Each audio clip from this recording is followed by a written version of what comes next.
and he's also the author of Texas Patriarch. Both books talk about his wonderful life that he had in the South here and how it eventually changed. Yeah. Today, Doug will discuss with us his struggles that he had with his brothers to take care of his father's empire. Doug has an MBA from Baylor. He has a master's in dispute resolution from SMU. He also holds a certificate in family business and administration from the Family Firm Institute. He is the founder of the Box Family Advisors, which helps small family businesses or family health businesses, privately held family businesses, with success planning, corporate governance, media resolution, and dispute resolution. Please help me welcome Doug Box. All right. Thank you, Alan. A bit of trivia. I used to be a Rotarian. I was a member of the Park Cities Rotary Club for about 5 years. Great club, by the way, but when my wife and I had a new set of critters several years ago, I had to get out of the Rotary business. So now that my kids are almost 13 years old, I'm thinking about getting back in because they're getting to the age where they don't really know who Dad is anymore. Alan, thanks for that introduction. Alan and I just met yesterday on the phone, and this is a great, wonderful club, Glen Eagles. It's a great venue. I go to a lot of these Rotary clubs, and you guys are very lucky and fortunate to have such a nice place to meet. The story that I have for you today has to do, as Alan said, with growing up on this ranch, and because you guys are in Plano, I would assume most of you have driven by this place. Let me just see a show of hands. Is there anyone here who doesn't know where this property is, doesn't know where the Brinkman Ranch is? It's, as he said, it's kind of hard to miss. It's at the corner of Preston and Main Street. And the reason why it's such a big deal, and one of the reasons why I wrote this book, is that Frisco is such a boom town now, and yet that ranch is still there. So this opening graphic that you see here is actually a painting that was done of the property years ago by a guy named Donald Mitchell. And it was commissioned by the city of Dallas to paint all the landmarks of the city and the surrounding areas. And so for lots of reasons, this was one of the sort of iconic landmarks of the area. This is a picture of me. This is also the picture that is on the front cover of my book, Cutter Frisco. I was 13 years old, and I was trying to be a little cowboy back in those days. And spent a lot of time, as I say, somebody had to grow up in this house that no longer stands. As most of you know, it's a steel structure now. But so someone had to grow up in that house, so it might as well have been me and my 3 older brothers. I've also written another book called Texas Patriarch, A Legacy Lost. This is more about the family business that supported the ranch. And we'll talk more about my dad. This is really about a story about my father and my relationship, my somewhat conflictual relationship with my dad that I get into a little bit in Cutter Frisco. This is a real photograph of the house in its heyday. This was probably taken back in 1985. And the story here is that in '78, Lorimar Production Company came to Dallas and they wanted to find South Fork. And so they chose this as the South Fork Ranch, and they shot the first 5 episodes for the TV show here. And after the first 5 shows, my dad kicked them off the ranch. And the reason why he kicked them off is because it's very disruptive when you have a film crew coming in. We have a film crew today, Chris, and I think you're being very disruptive. So I'm going to move around a lot to make you work, buddy. So because my dad would not allow them to film the series here, they came back to him after the pilot. The pilot was very successful, obviously, and the producer came back and said, "Mr. Box, will you allow us to film here on an indefinite basis?" And he said, "No," because they bring in like armies of people, and it was just incredible. We'll talk more about that. So they chose this place, which is the South Fork Ranch. And they chose it because it looked like our place. It was painted white. It had white columns. It was sort of colonial style. And so, you know, it's just, sometimes people go out to the South Fork Ranch and some of the comments I've heard is, well, gosh, it's kind of small. I expected it to be a lot bigger than what it was. But it just goes to show you how fake everything is on TV. So this is a picture that I think I love to show this picture. This is an interesting photograph of, you know what this is? This is the entire high school class of Frisco Senior High School in 1969. They chose to have their senior picture taken here. And I think the FISD now has 39,000 students, but this was the entire senior high school class. This is the entire senior high school class of 1976. And they too chose to have their picture taken in front of the old homestead. I did not go to Frisco High School, even though I lived in Frisco. My parents sent me to a private school in Dallas, and it was very traumatizing because then I didn't fit in with anybody, right? Because all the people back in the home folks thought we were snobs because we were too good to go to the local public school, and all of my friends from Green Hill thought I was a hick because I lived in the country. So it was very traumatizing. So I didn't fit in with hardly anybody. But the friends that I did have in Dallas loved to come out to the ranch and bring their dogs or bring their guns or bring their whatever, and so I had to constantly be telling them how to get to the property. And I would say, just get on Preston Road and don't stop until you get to Main Street, Frisco. And when you get to the water tank, you're going to see a sign that says, "Welcome to Frisco, home of the Fighting Coons." And there would always be a pause on the other end of the line. They'd go, "No, it does not say that." And I said, "Yes, that's actually what it says." And they'd go, "Well, that's kind of weird."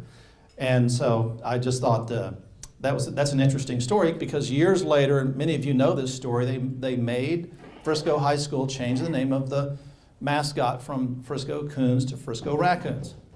And so that's kind of something you won't read about in the Dallas Morning News.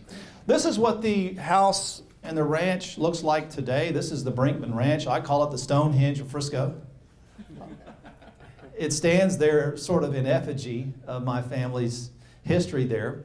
And this is really the reason why I wrote this book, is because so many people drive by that property and they don't know much about it. They don't know, the history of it. They hear rumors and they hear stories, but they wonder and they look at it and they say, well, it must have been something grand, and indeed it was. And so I wrote this book to sort of resurrect some of those old stories and some of that heritage. This is a picture of me on the ranch. This was just taken a few months back, and I'm not really trying to look cool here. It's just that to get this shot, I had to trespass on our old property. And I was a little bit nervous about getting, I was kind of looking for the police on the horizon to see if Mr. Brinkman was going to call me in. But so for me, this is kind of a sad story. Now, this book and this story is not just about me and my family. It's very important. This ranch is very important to the future development of Collin County. If you look at the location and the size of this property, it's pretty incredible. This is these are just screenshots that I pulled off the computer. You guys know this territory pretty well. When I go to Dallas and do this talk, I have to explain everything, but because you guys are from here, this is Preston Road going north and south, and that's 121 going that way, and this is the tollway. And so you zoom in a little bit and you see the enormity. This is Main Street. This to the north is El Dorado. I believe this is Coit. So this is the entire town of Old Frisco right here, pretty much. You could put pretty much the entire town of Old Frisco, almost all of it, in Brinkman's property. When I was writing my book, I did some research and I went and talked to Ross Perot's real estate guy, and I said, is this the most valuable piece of raw land real estate in the world now, in North Texas? And he said, yeah, it's pretty much, there's one or two other very nice properties up there, but if I had my choice, I'd take the old ranch that you guys used to have. Now, how is it that we could have just moved out to this big ranch and had horses and lived this lifestyle and lived in this big house and everything? Well, I'm going to show you a short video that I think will answer that question for you. Well, that's a young-looking Bob Costas, isn't it? I think my dad would have been a good Rotarian, don't you? Yeah, he's a real philanthropist. So that's the reason why we were able to do all that stuff. It takes a special man to do all that. His real motivation was really horses.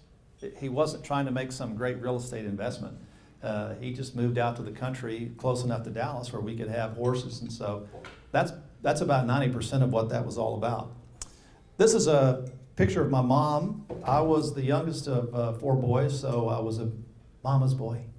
I was the baby of the family, and I was always close to my mother. And when I went away to college and moved off the ranch at the age of about 18 or 19, I went away to University of Texas at Austin for college. And I called home one day in my sophomore year, and just to talk to my mom, you know. And toward the end of our conversation, she said, well, there's some people out here today doing some filming around the property. And I said, really? Well, what's that all about? She said, I don't know. But they get here really early in the morning and they stay really late at night. They work really hard. So, you know, I'm like a college kid, right? So I'm too cool for home. I'm too cool for everything. I'm like, whatever, I'm trying to push away from all the things that home represent. But a few days later, curiosity started working on me, and I called Mom back again. I said, Mom, this show that you're talking about, what's it about? Do you know anything about it? She said, yeah, I think it's about a family that lives on a ranch. A family that lives on a ranch? That's the dumbest idea I've ever heard in my life. No way that's going to go over. That's not going to work at all. Well, the show went on to be quite a success. Dallas was on the air for 13 years, and for 10 of those 13 years, it was in the top 10 shows, and 3 of those years, it was the #1 show, which means that even the years that it wasn't the #1 show, it might have been 2 or 3. So the show obviously did very, very well, and I was very wrong. But after she told me that, I realized a few weeks later it was spring break in Austin, and when all my buddies were headed south to the beach, I was headed in the opposite direction to come back to the ranch. And sure enough, when I arrived back in Frisco, I found that Hollywood had come to town. And this was no small-time operation at all. These people were dead set serious. You might think the show was kind of a goofy show because, it was a nighttime soap opera and all that and all this crazy stuff. But these people were really professional. And they, as Mom said, they got up early and they worked late. It was incredible. They worked so hard when they were on location that every different episode had to have a different director, because the directors would just work themselves to death. They'd work like 18-hour days trying to get this stuff done. And they'd work all day and they'd only get like 2 or 3 minutes of finished footage. It was crazy. And so I got, for some reason, I was just really shy when I think I was like 21 years old, and I didn't have my picture taken. I don't know what my problem was. I wouldn't take my picture with any of these stars. Well, they weren't really stars. Only Larry Hagman was a star. But our housekeeper here on Hill, he wasn't the least bit shy. He's got the hat on. He's standing next to Jim Davis there, now deceased, and Patrick Duffy. And these guys, most people don't realize that being around a film set or a TV set is kind of dull, actually. The technical people, the cameras and the lights and the sound, they are tweaking things all the time. But the so-called stars are sitting around doing this about 80% of the time, nothing.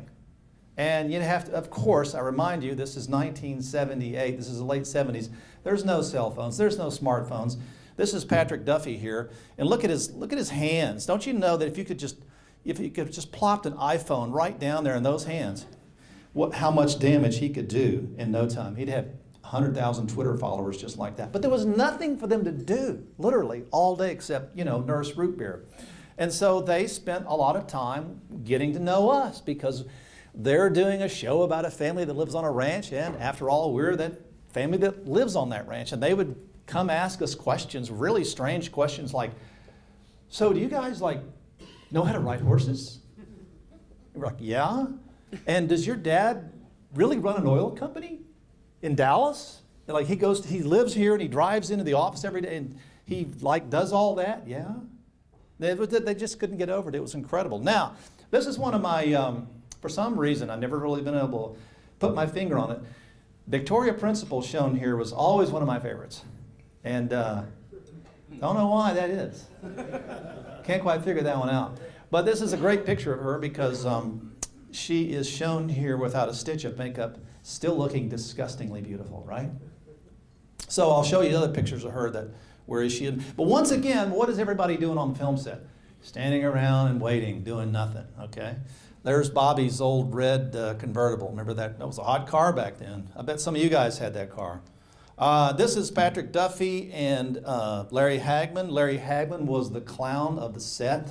He kept everybody in stitches the whole time. He acted like he was drunk the whole entire time. And he might have actually been, I don't know. Don't want to start any rumors. But he was really funny and nothing like his JR character. Nothing at all like JR in real life. But you didn't really talk to him. He was kind of aloof. The rest of them were very, very down to earth. Picture of Linda Gray and my dad at the Cattle Barons Ball there. And then you'll see a lot of pictures. For some reason, you see a lot of pictures in this presentation of Victoria Principal. I don't know why that is. But I had to go back to school. You know, I mean, I was in college, right? And I couldn't just drop out of school and run away and join the circus. I had to go back and everything. But before I went back, I was able to talk my way into one scene on Dallas. And I wondered if you'd care for me to show that now. Okay. Let's see if we can see Doug on Dallas. Here we go. It's a major role here. Don't worry, it's pretty short. Unfortunately, it's short. Is that loud enough? Amazing.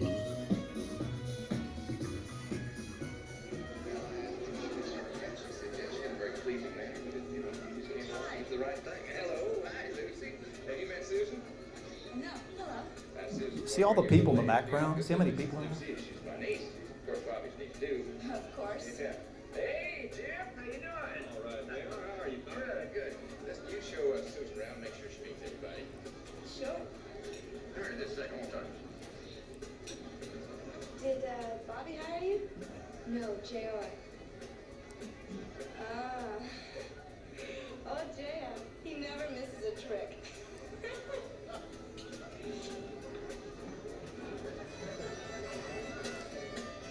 That's not me. Here I come. Here he comes. Come on, come on. Give me a little love here. Show me some love. Keep watching. Charlene's looking at me. Okay, that's about all we can do with that. Andy Warhol says, well, never mind. Never mind what Andy, 15. Yeah. Join the Actors Union? No. So that is kind of my Dallas story. Now the other story that I want to tell you about is, many of you know the house burned down. And the backstory here is that my parents, we had our own little soap opera going. My parents had a late in life divorce. And my dad married a woman who eventually moved out to the ranch. A little bit unusual.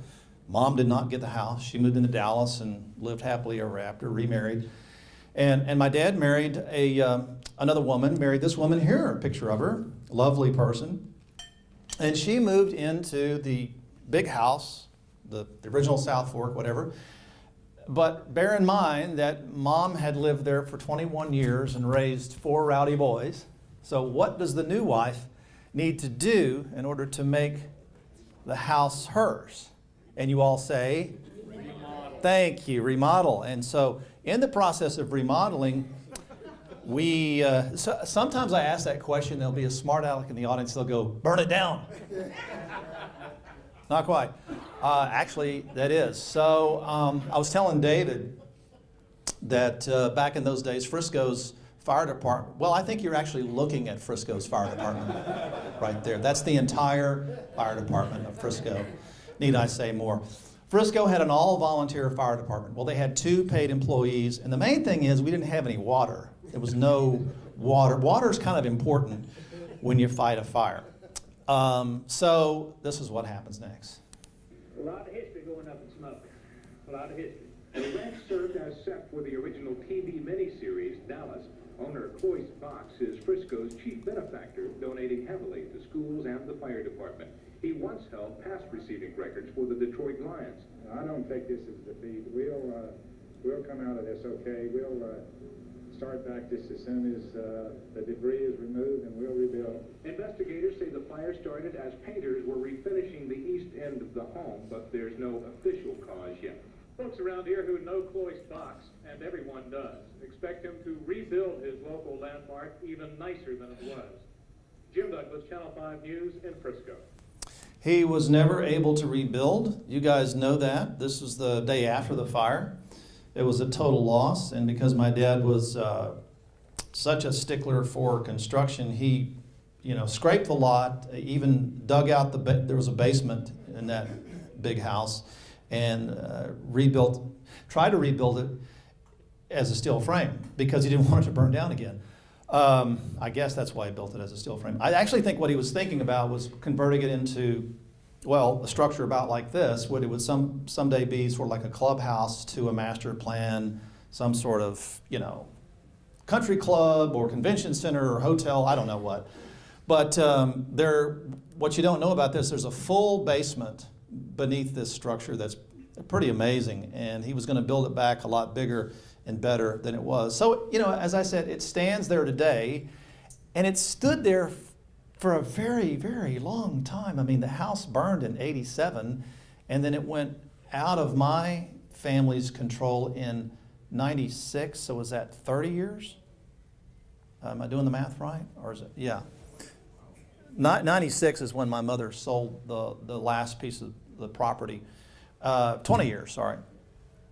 So I wrote the book to just answer all those questions about the ranch. Now, the last part of the story has to do with how we lost the land.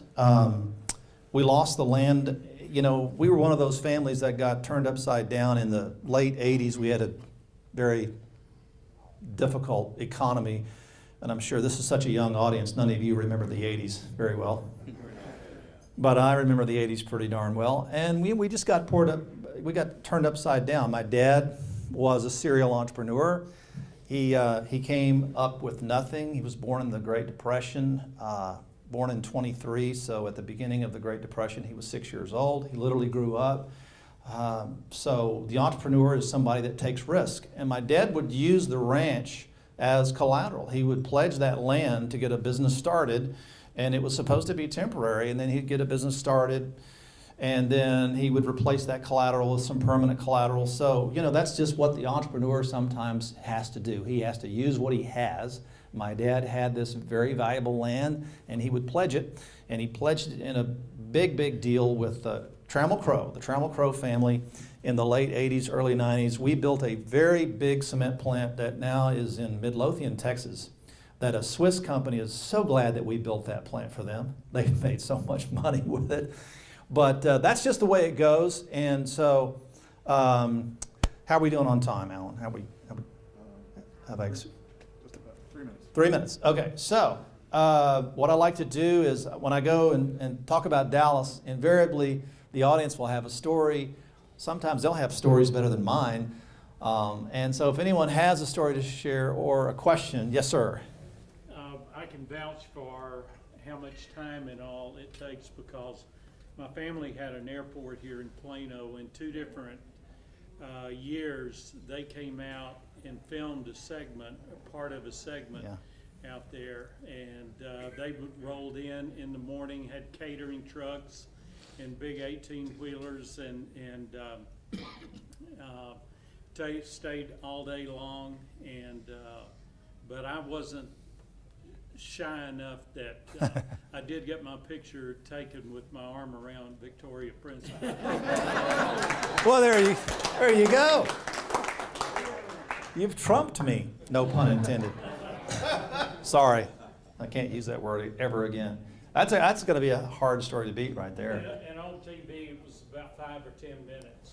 You know, it's been all day. Oh, you're saying all day to produce 5 or 10 minutes of, yeah, Right. that's how it is. And it's not that, it's not an exciting, dynamic place to be, but unless you're working in it. So it's kind of like playing golf, fun to do, not that fun to watch, in my humble opinion.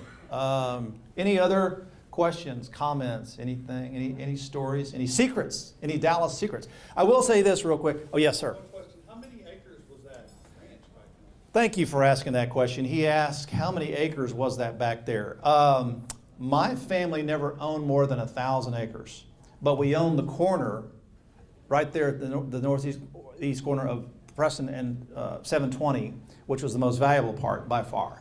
That 500 acres right there is really valuable land. Mr. Brinkman today has at least 2,500 acres. He's got land that we never even wanted to have because he just bought it really cheap in the early 90s when he had money he had the Brinkman barbecue pits, the Brinkman flashlight. He had hardware that was going into all the Home Depot and Lowe's stores. When Home Depot and Lowe's was expanding nationally, he had big contracts and a lot of cash, and so to his credit, he came in and bought this property out of foreclosure, pennies on the dollar. It's the American way, right? But we never had more than 1,000. I don't know the exact number, but he has at least 2,500 acres. Yes, sir. Do you remember like the original purchase price that your dad purchased per acre back? Another great question. His question was, do I remember the original purchase price? Dad paid $250,000 for the property in 1965. So my takeaway is buy real estate and never sell. Unless you're really ready to retire. Yeah. So, David, how are we doing? 2 minutes. 2 minutes at the 2-minute warning here. Anybody else going to be brave enough to come forth with their Dallas story? I know there's got to be some closeted Dallas stories out there. I will say this, maybe this will stimulate some thoughts. These people lived hard. I mean, they liked to party, and because they were young, they were away from home, they were on the company payroll. They all lived in L.A. and they were, they stayed at the Royal Coach Inn. Now, there's a name you haven't heard in a while. The Royal Coach Inn. Am I aging myself now? On Northwest Highway. And that was kind of the middle of the town back then. And they would go to, here comes another one, the Stark Club. I can see some Stark Club people out there. They like to get out. They would work all day, get up really early in the morning, work really long, hard days, and then they would want to party at night. And they would invite us out to their stuff. And we were crazy enough to follow them around town because they were trying to promote the show. I guess they were worried about it not being a hit. And they would go out sort of, spreading the gospel, spreading the word about this great new show that they were doing.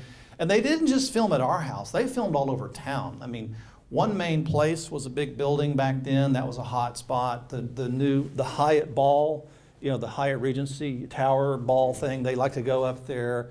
Bryan Tower, I think, was where maybe JR's office was. North Park Mall.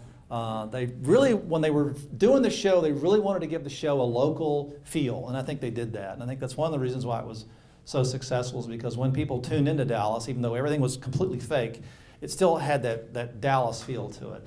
Another thing I was going to say about both the ranch that I grew up on as well as the Joe Duncan Ranch, neither one of these properties were ever called the South Fork Ranch. That was purely a fictional thing made up by the writers for the show. Our place was known as the Box Ranch, and the South Fork Ranch was owned by a guy named Joe Duncan, and it was just called either Duncan Acres or Duncan Farm. But South Fork was just a purely made-up name. Joe R. Duncan. Joe R. Duncan. Here we go.